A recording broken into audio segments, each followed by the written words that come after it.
Hey everyone, it's Fred Emyet here doing a little bit of work on the van. So today I'm going to do a diagnostic.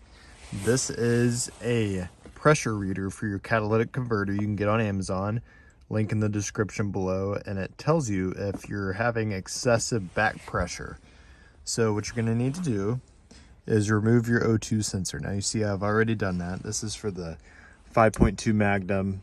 Something to note, these engines commonly have clogged catalytic converters due to their plenum leaking, as well as it could be a fuel injector issue, anything that might clog your cat.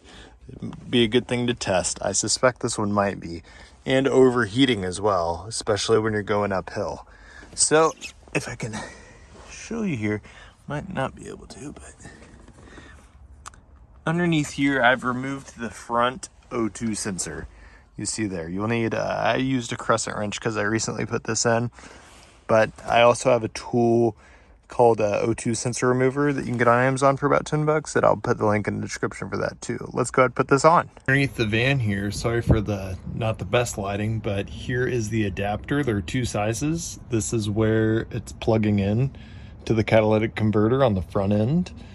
And now I have this hose clamp tightened on here, as well as that threaded up to the front oxygen O2 sensor, and I routed the tube into the cab of the van, and we're going to see what the pressure reads when I start it up. I got it set up. Let's go ahead and start the van and see what we read.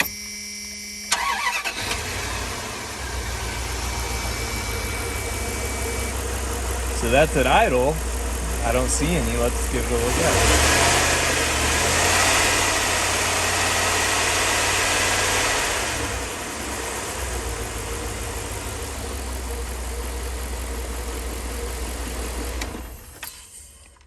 All right, so my van showed the needle move just a little bit whenever I press the gas, so that's really awesome. Maybe this is a tool you can use to figure out what some of your symptoms, the cause of some of your symptoms might be. So that's really cool. That means I might not have to replace my catalytic converter. That's awesome. So thank you for watching. Please like and subscribe for more 5.2 Magnum V8 videos. Thank you.